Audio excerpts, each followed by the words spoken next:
Thank you very much for joining us once again on Ponte Politique. Umthungo uyengwayo Malinga, Undima Kankumbuzo welcomes you into this another episode of Ponte Politique, a live streaming of our program. As you know, the culture of this platform is that we are available on 3 platforms. If you are watching with us on YouTube, you are welcome. Here is it, Ponte Politique on YouTube. You can subscribe and you can share, you can make your comments.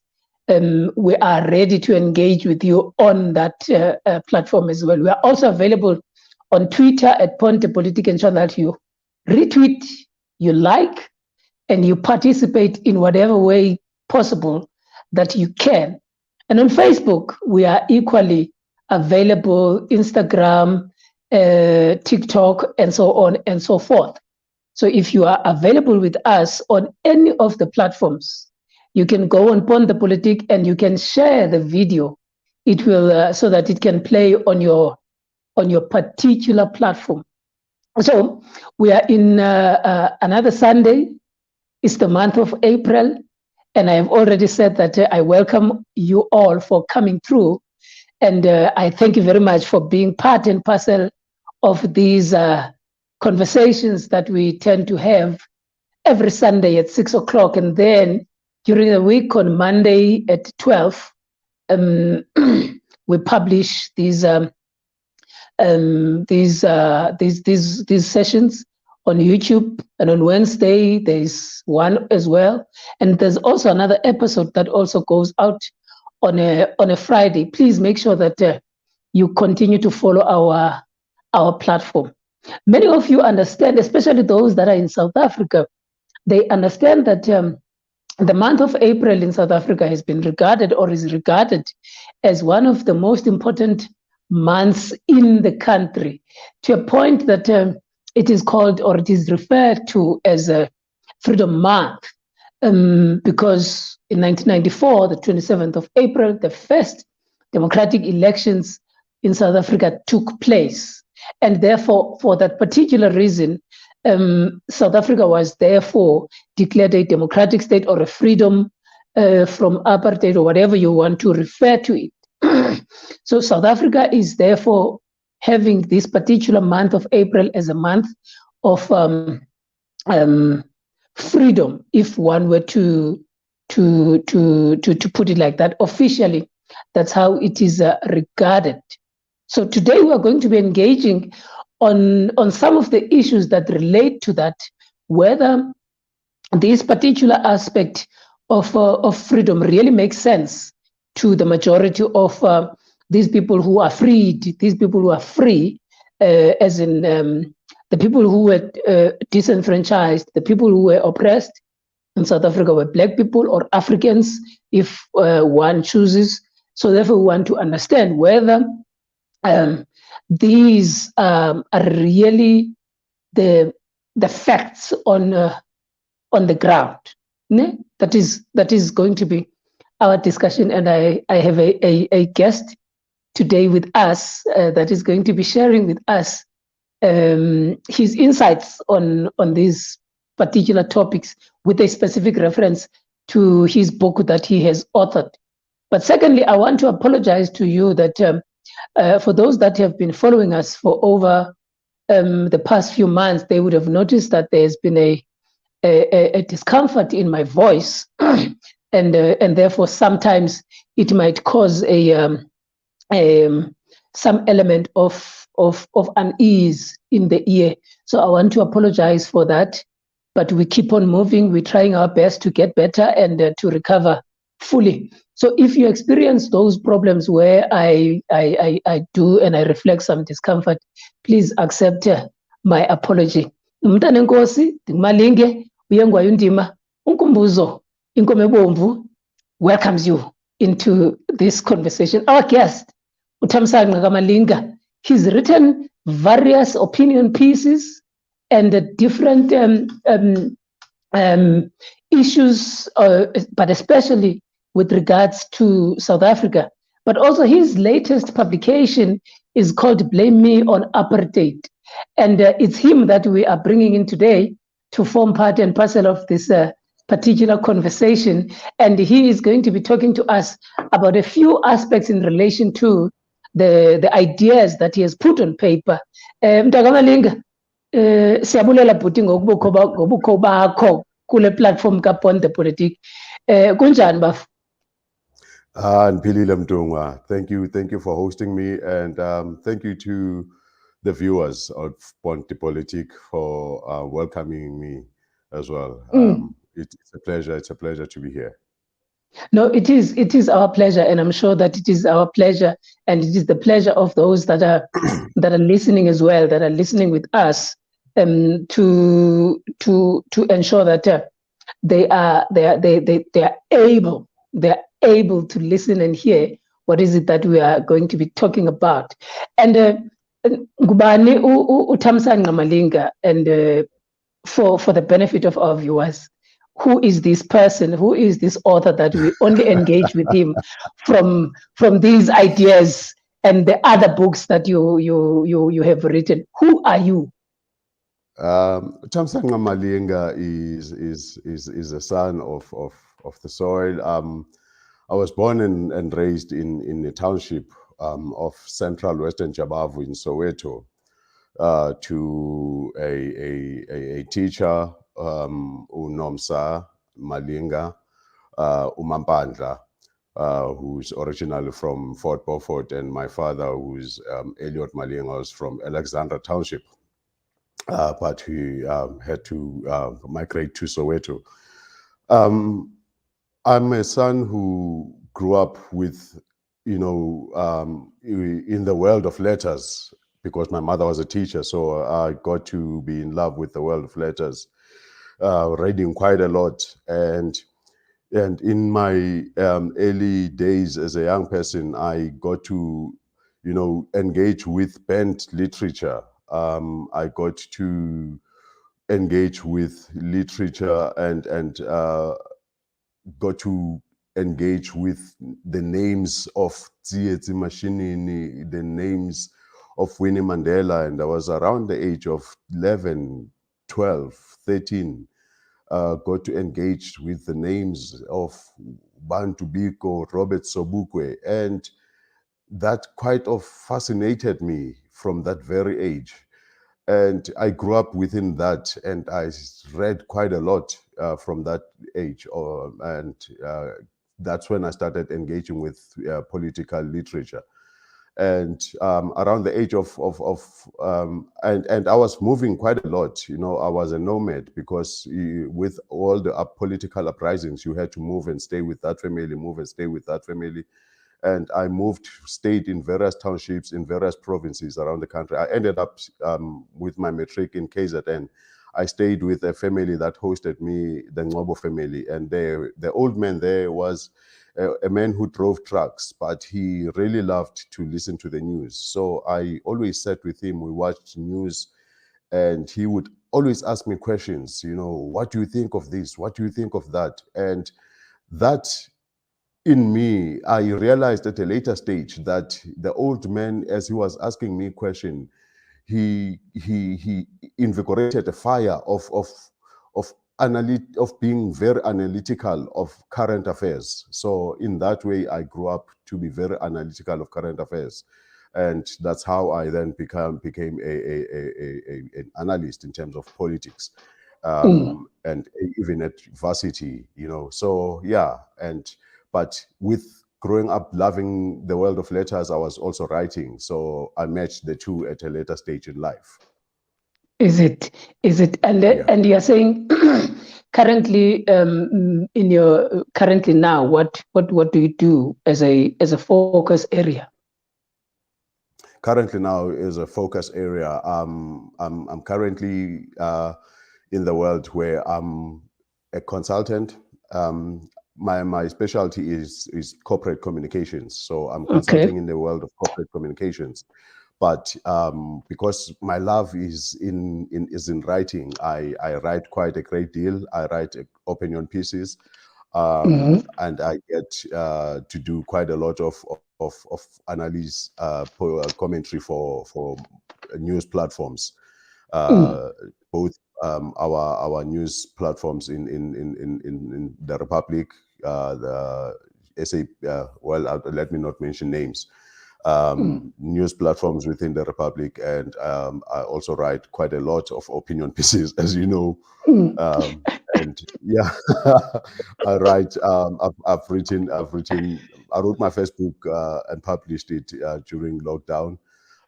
My second one is currently in print, and I'm busy with the third one as we speak now. So yeah, I delve quite a lot. So what is that first book that you've written? The first book is called, I wrote, as I said, Blame Me on Apartheid.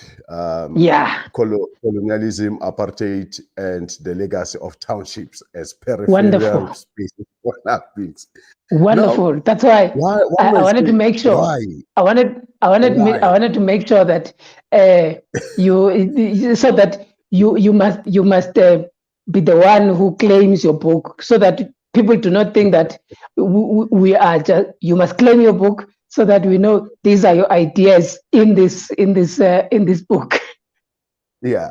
Now one might say, okay, how did it come about? Yes. I was writing a lot of fiction, and like I said, I stayed in Newcastle, and in 1993, a young man was born in the house where I was staying. His name is Mpho Muloto. I was staying with the Ngobo family, so he took his father's surname, which is Muloto, and when he was born in 93, and you know, we had that watershed moment in 1994 where we went into elections.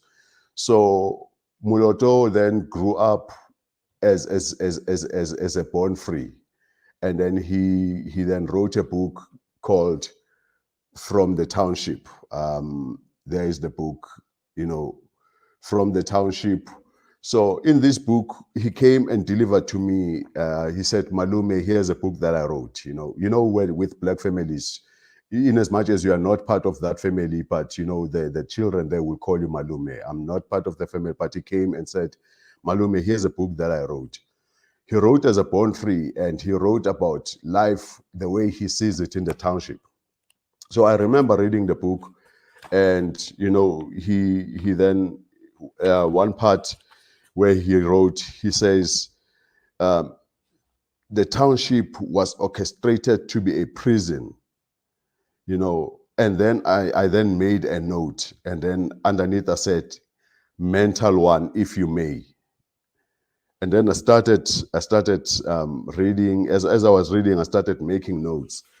So you were influenced by Born Free, basically. And this is important. This is important because ideas. You see, sometimes the ideas, they fall from the sky. Well, ideas do not fall from the sky. Yeah, no, ideas do not fall from the sky. You know, remember, as I said, I was in the middle of a fiction, a novel, you know, a fiction.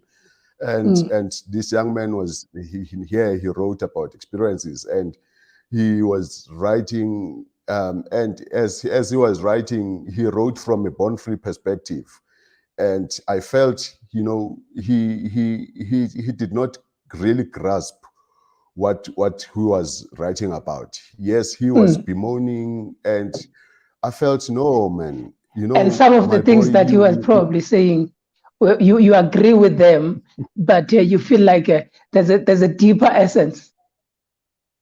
Yeah, you know, and you would be like, yeah, man. I said, no, Mchana, man, hey, you really do not get where this is coming from. Yes, you are raising an issue. You are bemoaning this issue, but there are deep, you know, this thing is very deep rooted. Okay. You know, okay. And then I had to then say, let me first get to a point of telling him where the township is coming from. Okay. But then I said to myself, no, let me not respond and have a dialogue with him. Let me put this down and have a dialogue with all born frees, and especially my children. especially now that he had put it on paper as a way of respecting his craft. Yes. You know, and including my children and also others who are my generation who do not really grasp this thing, who might be staying in townships but do not understand the legacy behind this. You know, you know, we have this thing of we grew up in an era of glorifying the township. I want before you get there, Maling, before you immediately get there, I know that we'll move from that. That would be our starting point. But the title of your book, for some, we know that the blame me on something has been popularized by the biography of Blog Modisane in his book when he says blame me on history. And in your case, there is a different case. So can you talk to us about that for a few minutes?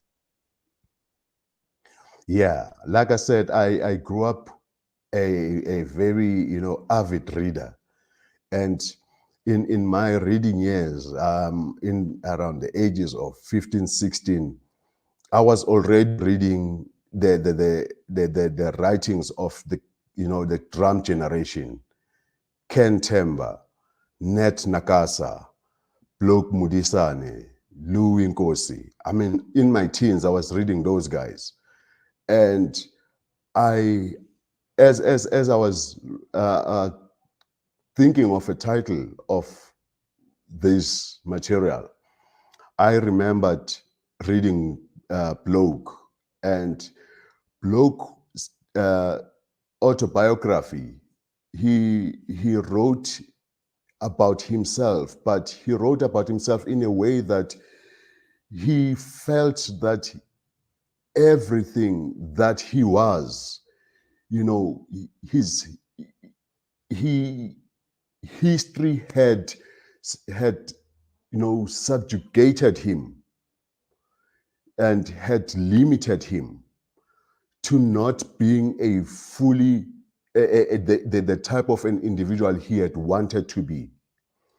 And I then said, you know what, the township has limited many of us to not reaching the level we had ought to be, and I then borrowed that title to say, blame me on apartheid. We will get to that when I said that. And because I said that townships are a legacy of apartheid. So I borrowed, and I say so in the book to say, I have borrowed the title from Blok Mudisane's Blame Me on History, because Blok felt that his history had oppressed him so much so that he did not realize his full potential, and townships are doing the same to us. Yes. Okay. Now I see. Now out of the book itself, you've got various themes that you are engaging on the book, and I want to focus on four. Four. You speak about the locations, eKasi, or the townships. You speak about the education system. You speak about the finances, where you say money matters. And then also you speak about the issue of religion. And in relation to eKasi, most of the time people tend to say, I mean, uncheck mina, or unjonge kahle mina ndiphuma eSkom. And eKasi lakho cannot be compared to my eKasi. And in your book, you are saying native locations is a modern phenomenon. Its first location was established in 1848, and you link this with land dispossession. And then you are then saying, actually, these areas which we are embracing so much are modern day camps. So take us through that thinking of why are you saying we must stop romanticizing the locations, Bafo? because singabatana baseKasi, at least mna, I'm one of those people abazalelwe eKasi, abakhulele eKasi. So why ungasafuni ngokuthi sithi angikhohlola ngiphuma khona? Yeah, you know, I give a background. You know, we've written songs, especially during the Kwaito, the emergence of the advent of Kwaito. Hey, mina ngiphume zola emabhodini kwamshaya zafe wonke umuntu uyazi. And you know, and I was like, hey, how do we glorify that we come from places where people are killed day in, day out? And you know, I also talk about that when I talk about the issue of crime. I give a background of that to say, you know, when our ancestors lived freely on their land, and then they were dispossessed of the land through when the missionaries and the colonialists with the proxies who were the magistrates and all of that started dispossessing them of their land. They then started forming these native reserves, you know, when they were burning their fields, and then people started migrating to where the colonialists were. Then from there on, they would build native reserves where they would put the blacks, and the rest of the land then gets taken over by these colonialists. Now, from those, the reserves, then they get to settle the few blacks. This is the same strategy that got used in the Americas, where the Native Americans were the people that we call Red Indians, were then put in these reserves. If the studies goes to show, this is where they actually learned that system of putting the indigenous people in those type of reserves. You know, so they put us in little spaces, then they take the bigger chunk. So hence then started this system of putting us in the very little tiny spaces, because they've dispossessed us of the bigger chunks. So that was way before the 1913 Land Act. As then the country developed, and as they found gold and diamonds, they started building hostels. When they started building hostels, were because these areas are developing, then they would then take the young men and put them in the hostels. And with the hostels, the way the hostel is structured, the hostel is structured that it has one entry point and one exit point, the same as the native reserves that they had structured before. Yes. So the hostel has one entry point and one exit point, because the aim of the hostel is that those men that have been put there, the same with the native reserve, is that you are there, you stay there, your only time you come out, it's when you go out of the reserve or you come out of the hostel to ply your labor at the mine, or at when you go to the colonialists to work there. So, and you must return back into that, and then you come back to sleep there. Okay. So from native reserves, they found gold, diamonds, they built hostels, put young men and elder men who were willing to work into those hostels. They developed hostels from the native reserves compound system. Now, I even say, I go to a point of saying, I know that because my father worked for a soft drinks company, and he used to go to deliver soft drinks. To deliver that, yes. I've seen that in the book, that you are talking about a personal experience of this particular compound. So when you are making a reference, you're talking about something that you've seen as a young person. Very much. We would drive in there into a mine, and then he would go in there, and within that mine itself, there would be one shop where my father would go and deliver. And in that shop, all these young men would be sitting there. If they are not in the shaft working, it serves as a beer hall, a restaurant, they play football, and it's just everything. And to a certain extent, it serves as a mashonisa, all of that.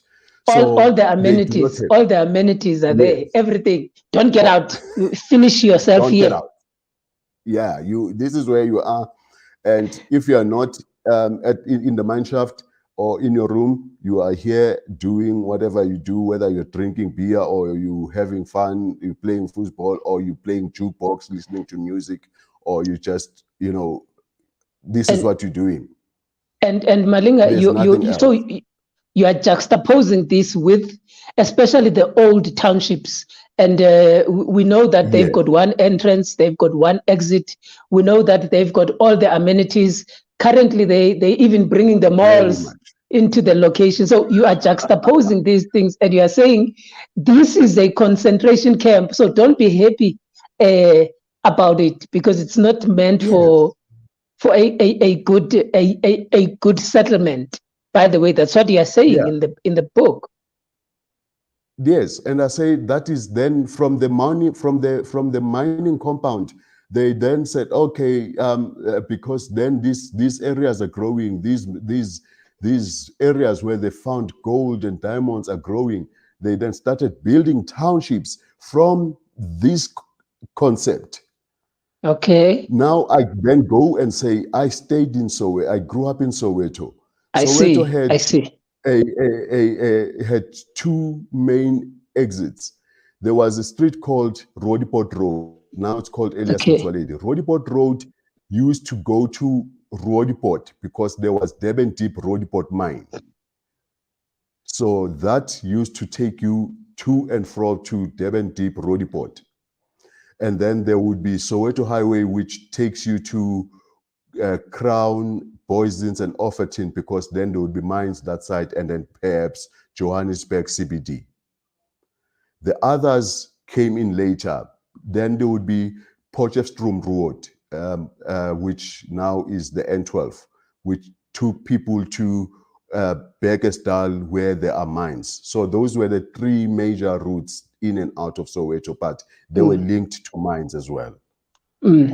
So the purpose of it was to ensure that there is a way from the concentration camp into the mine, and also there's a way from the mine into the concentration camp. That's the thinking. That's all you needed to do. And now that's how they were designed. And Malinga, we're talking about now the period of pre-apartheid, during apartheid, but also you are claiming that it is the same model that is happening now post 1994. You are saying that the current government is administering and is creating the same model of townships as a periphery where there is social death. And how do you then make this argument for us so that we can be able to say, hey man, even today we thought apartheid is gone, but you are saying no, that's not the case. The townships remain the same area which they were, the concentration camps. I say, look at the RDP townships that are built. They are untarred. There is no tar road. There are no amenities for our kids. Those kids that grew up there, they like the mining compounds, the RDP townships, you will not find that there would be community halls and all of that. There's probably two main roads in and out. I can make an example of Bramfisher in Soweto. You can only access Bramfisher via the intersection that is Elias Motsoaledi, and then people started making their own entrance that is at the main road that's next to the Durban Deep, the closed Durban Deep mine.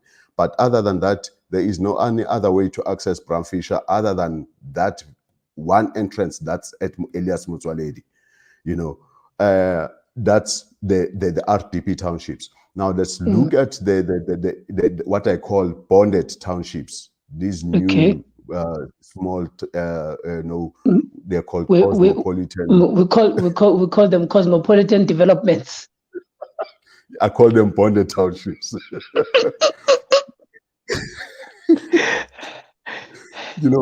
You look at those ones as well.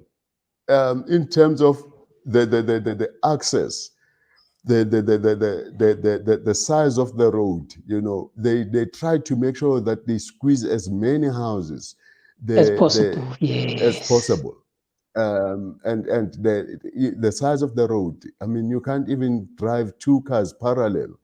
And you look at do they make the urban planning there? Do they make sure that there is planning for schools? No. Is there planning for bringing? Recreational facilities. No. Is there planning for businesses to come and set up their structures there so that people do not have to travel long distances to work? No. I mean, I was at one yesterday visiting a friend. That place is about what, 4 years developed now. It still doesn't have a school. There is not even a means for a school. And you are saying, when you look at all of these things, you are saying you need to get out of that hellhole if you can. And why are you saying that? Because already you have opened up by saying that stop romanticizing the townships. Abanye abantu ke bazawuthi hayi uyathengisa wena, by saying that get out of the townships. And you are saying we're not, get out if you can. And why do you say that? Because I want us to get away from the mentality that says, when someone has moved away, we always say, hey bra, awusabonakali unqabile, you no longer even come to visit eKasi. Let's move away from that mentality. When someone has gotten away, let's allow that person to get away. And also, that also inspires you to be able to say, you know what, this life for me does, and for my kids, because sometimes you have to think, you have to have that vision to say, for the future generation, do I want my kids to actually, go to school here? Do I want my kids to suffer the very same consequences? Bloke Mudisane had to get to a point of leaving South Africa illegally, and then getting to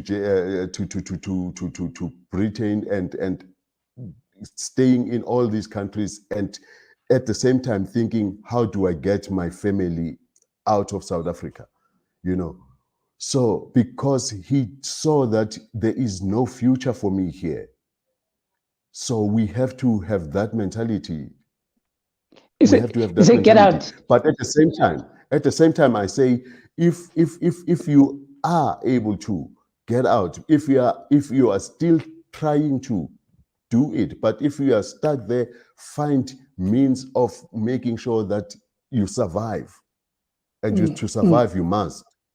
Yes. No, I get this. I get this thinking of, and when you talk about this, because you are saying you can't romanticize this place because this is a bad place.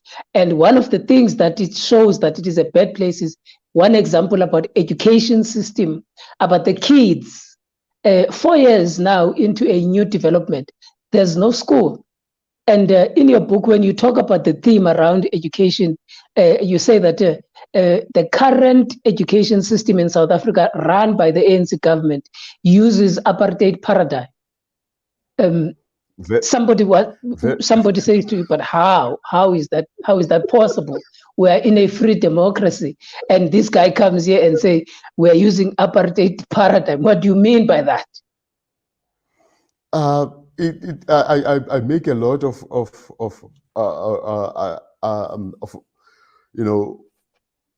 I paint a picture using various aspects. One, I say, I delve into Paulo Freire, and then I say we use the banking approach of teaching. The township education system uses the banking approach of system, just pushes information into kids, and then at the end of the year says, okay, kids, you're going to write a test, and then it wants to withdraw the information. It's not the type of education that says, how do we develop this child into be a fully rounded individual that can survive the world out there? How do we develop this child to be a business leader? How do we develop this child to be something else? You know, yesterday I had a discussion with my friends. When we were growing up, you know, there were so many aspects within the education system that if you didn't fit the 8 to 2 you know, class system, you would be taken to a technical college.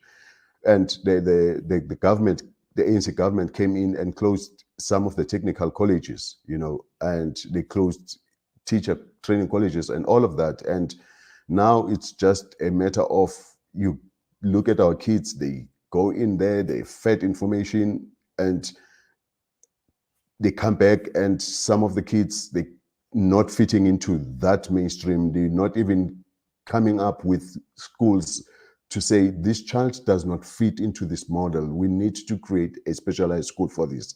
So it's still what Paulo Freire says, it's a banking system. Just want to push more information to the kid and then let them write a test and say, ooh, they've passed. And what people say, that we normally judge a fish by its ability to climb a tree, you know, instead of looking at other ways to judge a fish.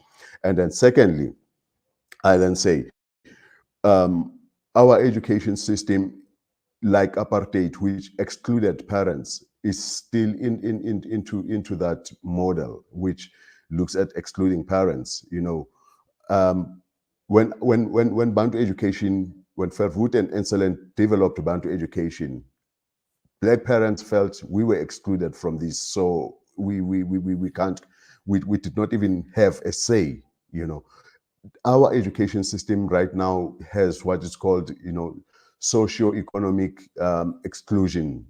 So in a way that when white schools are supposed, when African schools are supposed to take Black kids, they come up with all sorts of excuses. They raise fees. They say you must have the kids must speak the Afrikaans, and the government allows that.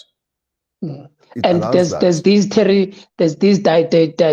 dimensions, there's these mother tongue, there's these all of these elements to make it difficult for the Black and the African children to get into that. And they also use the Constitution as their base of doing these things.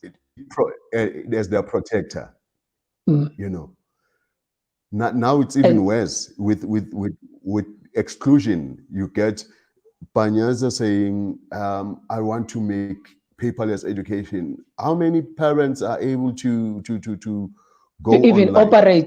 operate a cellular phone that is a smartphone? Now, I wanted to ask you that because I had a question here about you are saying now, I'm asking about, what about the kids who are therefore influenced? They're coming from Soweto, they're coming from Soshanguve, they're coming from Tanzania, they're coming from whatever location that you have. They have to drive all the way to Sentin, those from Soweto. They have to drive to Durban from the locations. They go into the center of the. What does this do to the mind of the child? Especially that Panyaza has been the proponent of this way of thinking of, they must go to Sentin, they will be accepted. What do you think this does to a kid?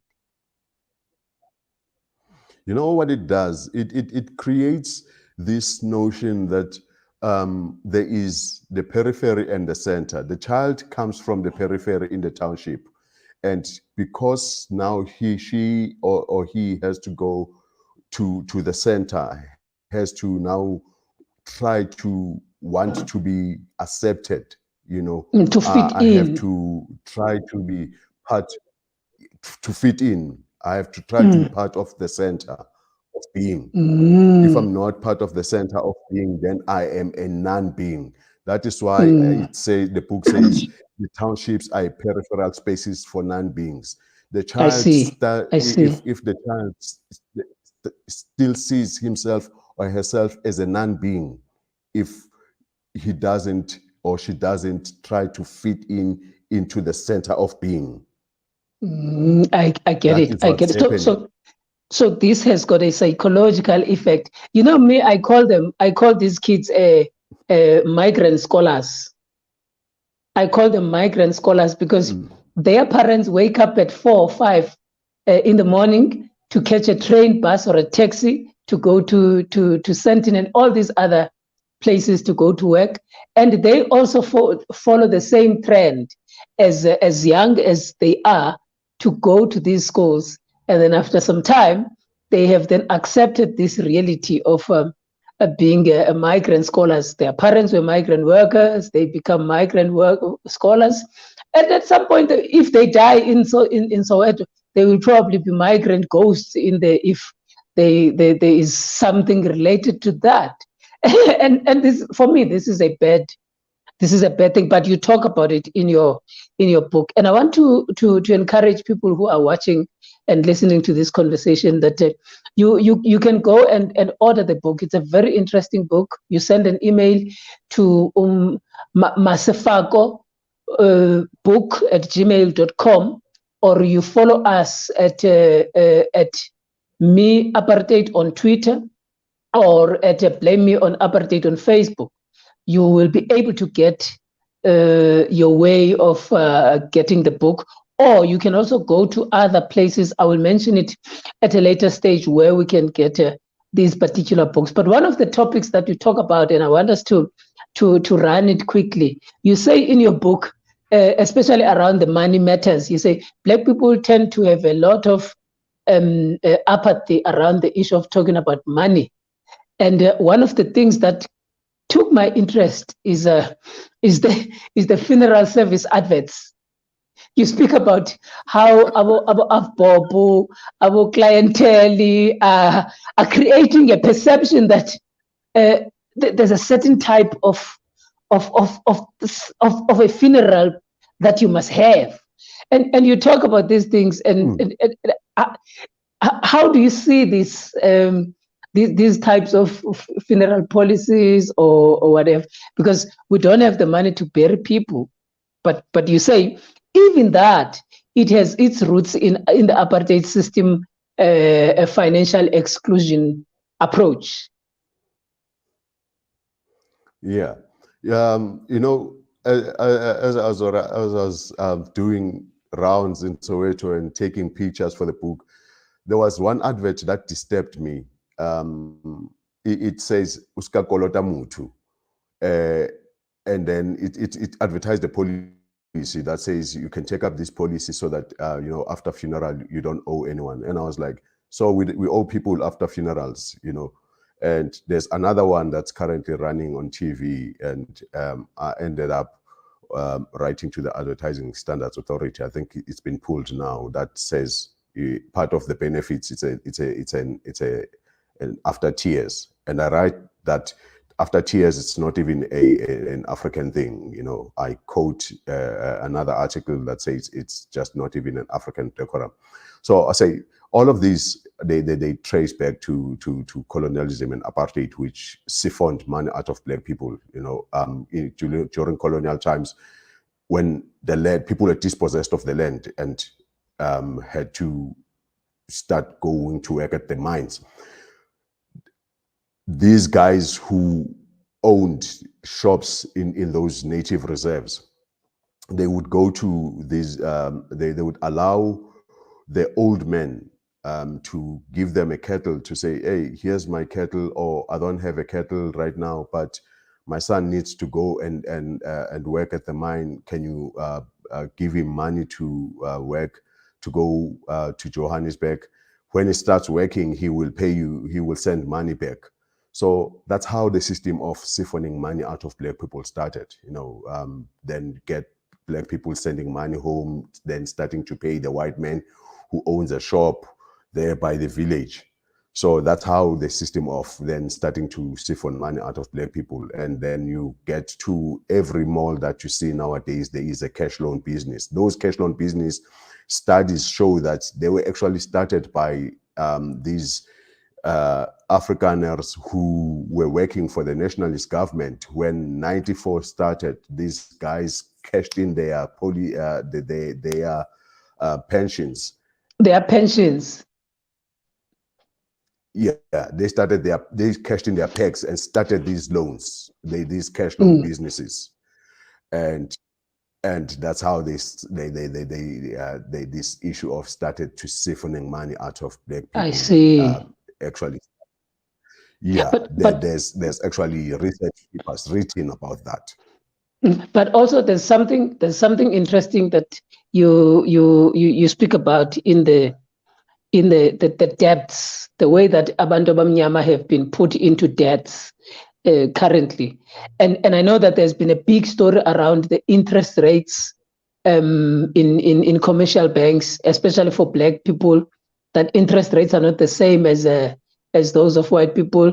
I can go somewhere and want a loan, want a business loan, a capital or whatever. I won't get it because there is an issue around the high interest rate. And you talk about the Van Zyl case that this person has been contesting these commercial banks. Just give us a glimpse of that particular case, but also tell us, why is this matter of this case, which is very big, of this Afrikaner guy who's fighting with these commercial banks, it is not made a big political potato in South Africa by the ANC government? Yeah. One, in terms of that issue of South African banks, the research has shown that they have adopted the software that was built by the former apartheid government that is very much into surveillance. The apartheid government was very good in terms of surveillance. So South African banks adopted that software.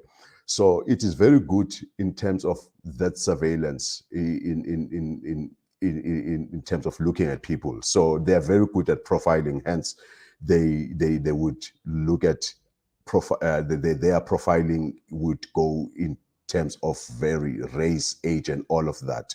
I always even say to people, do not even, when you take your family, let's say you go to Monte Casino, don't withdraw money there.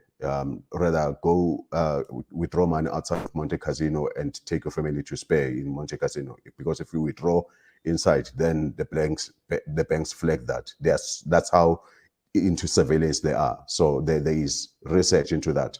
So they took that and then they've used it against especially black people because it's an apartheid software. So it's a racist system. Very much. It's a racist system. That's what it is. We cannot run away from that. And and now you get Van Zyl Slabbert, who has been fighting that because you get banks that have been charging blacks very high interest, and he's been fighting these banks, and he's been winning these cases. Surprisingly, I see. I've looked into it. Yes, and the only reason that we can say openly that this issue is not being taken seriously is that because he's winning cases against banks for black people. That is why he's even at some point he requested a meeting with the EFF, and then I think that's where maybe he's going to get headway. But the only reason that this matter is just not being taken seriously is that here's a guy who's taking on banks, he's winning, and most of his clients are blacks. And the only reason we can say why is it not being taken why is it not being cast in spotlight? But you said it's a black. You said we are in a black government, and then these winning black people's cases. So why is the political leadership of government is not taking this thing as a political potato? They lead with it. From your perspective as a political commentator, as a person who analyzes things, what do you think is the reason why is this matter being shoved under the carpet? Because I always say in some sections of the book that the current government is managing apartheid. This Okay. government has been bequeathed apartheid. Simple Okay. as that. It's like taking apartheid and putting on a new sign and say this is a democratic South Africa, but the shop is still an old apartheid shop. So So just this is repeat it. what you just said. You said just repeat what you said. You said, what does this government do? This government is managing the old apartheid system. It's apartheid under new management. So you I get it's still the old shop. The new sign says Democratic South Africa, but the shop behind it's still just the old apartheid. Okay, I hear you, and I think that's why I started this with the conversation that South Africa refers to this month as a Freedom Month, and for you, it's clearly from the book you are saying no, no, no, no, no, no. There's something wrong with the type of freedom that we've achieved, and therefore even the government is part and parcel of maintaining or managing apartheid in a democratic society. And you talk, there are other aspects in the book that you talk about. I want us to run through quickly this last point so that we can then fall back on some of the comments you want to make. You talk about religion, and specifically you talk about Christianity, and you make a deep critique about religion in South Africa, especially Christianity, and how it was used as a vehicle in apartheid, where where the apartheid government um, created an environment where South Africa was seen as a Christian state, and then you then say the post-apartheid South Africa, which is the democratic South Africa, in the Bill of Rights, it is. It says South Africa is a secular state. Some people are saying no, it's not a secular state; it's a Christian state, but that is religiously neutral. So you criticize extensively Christianity here, and what it does, especially to the people at the location, and you say it makes them docile, it makes them to maintain this Yabas mentality. And why did you thought it was important to engage this particular aspect? Because if you're not a religious scholar or a some people would say, don't talk about things that you don't know.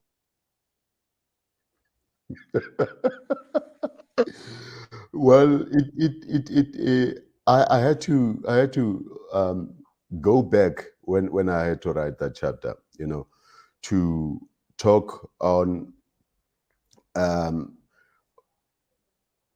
how first it came about that people were subjugated. I go back to what Mulife Asante wrote in terms of how the subjugation happened, and how Christianity was involved in the in slavery, and how to this day it still perpetuates that to a certain extent.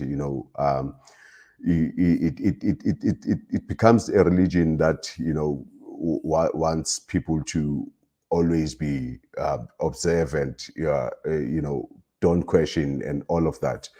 So I wrote extensively from the background of Christianity assisting with slavery. And when Christianity assisted with slavery, it then came back and did the same thing with colonialism, and from colonialism it then got into apartheid, and from there on it just stayed mentally with us as Black people to an extent that we had to believe that ever is said by men of God and all of that, it must go, so to speak. I don't know where you get it, whether you get me. I just want to just go and maybe have go through some of that. Yeah. Yeah.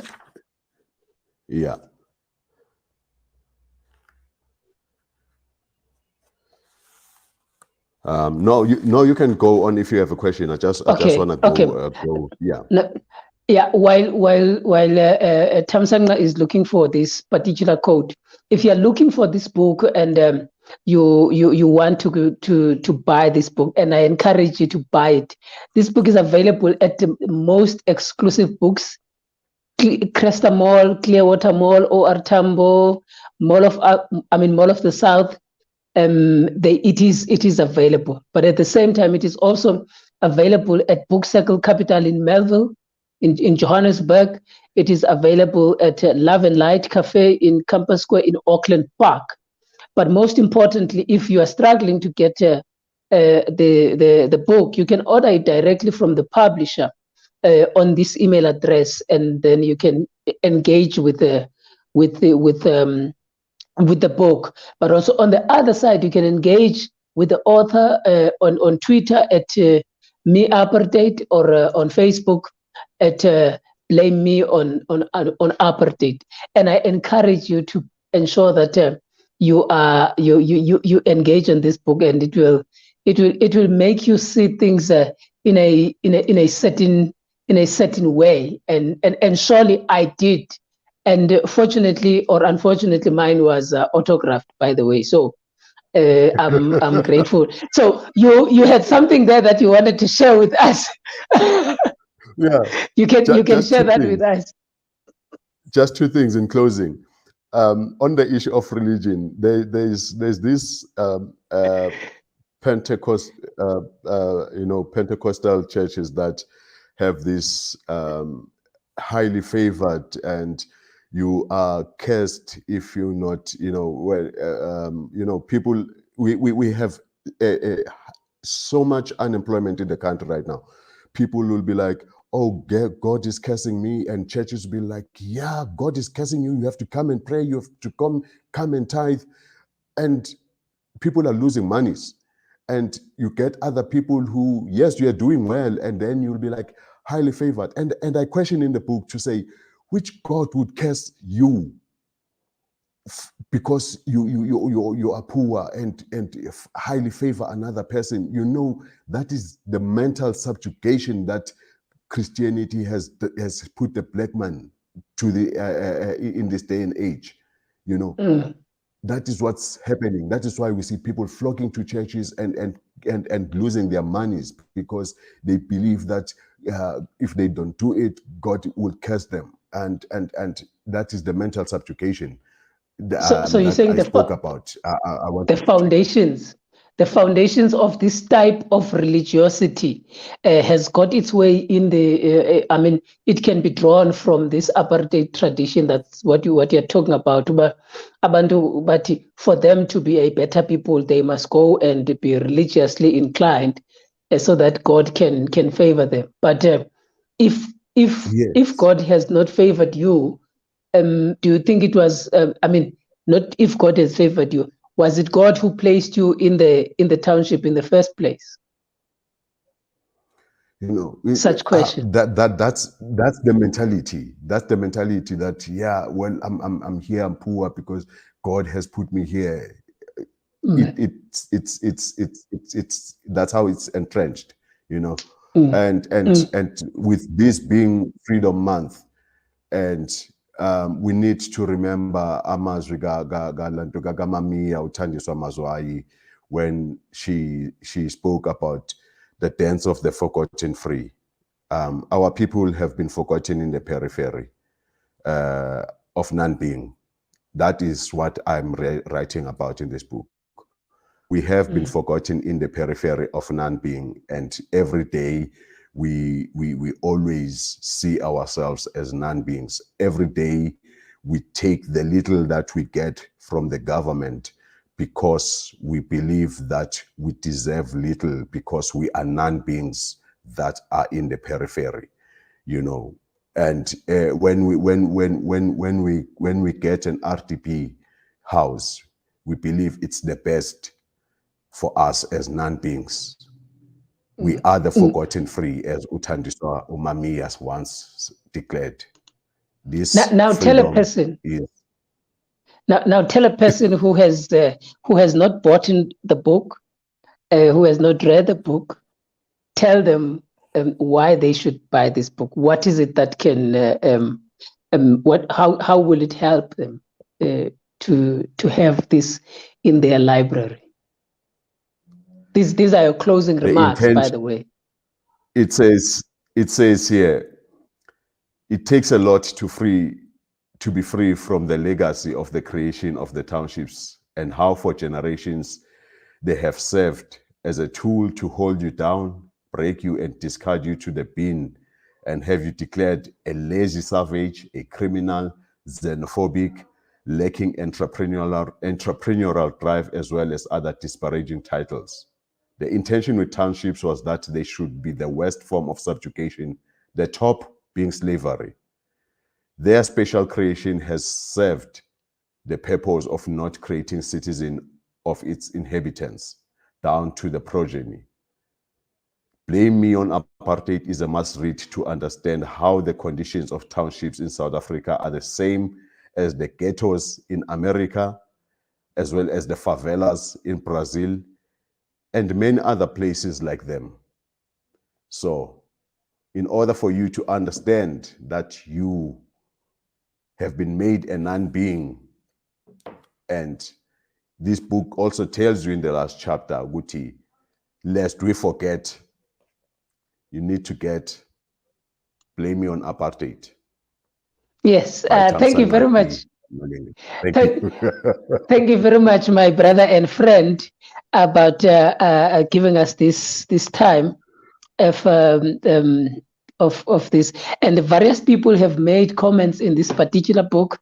I know that Advocating Galwana has given a prologue, and also Andile Mqetama, the president of BNF, had also made a review about the book. And he says about the book, Blame Me on Apartheid is a hugely welcome contribution towards Black self-understanding. The township is a place of death where Blacks were abandoned as a surplus labor, readily available for white interests. This book opens another window into understanding how we arrived here and what we need to do to get out. And thank you very much for giving us that book, Malinga. Siyabulela kakhulu, and I appreciate that, and I hope there would be a number of people that would be engaging with you and buying this book. We know, Tinage, in our understanding is that the reading damages your mind. Once you begin to read, your mind will never be the same. Thank you very much, Mtanomhle. Siyabulela kakhulu, and we appreciate you, and thank you to your family for giving us this time. And also, we don't thank the load shedding for not coming through, because it was not supposed to come through in the first place. Yes. Thank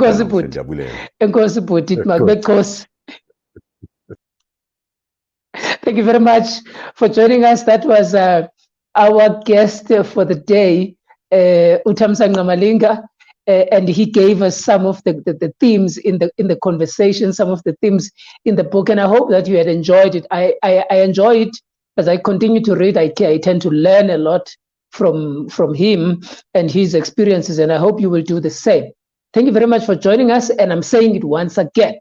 Remember to subscribe, and we will meet once again in the next Sunday on the live session. But on Monday, 12 o'clock, this episode will be live on YouTube, and on Wednesday there will be another one, and on Friday at 12 again there will be another one. Umtungwa uyengwa kwamalinge undima kankumbuzo uthando lwethu kaDlanga uthi kuni. Thank you very much for joining us. Siyabulela kakhulu.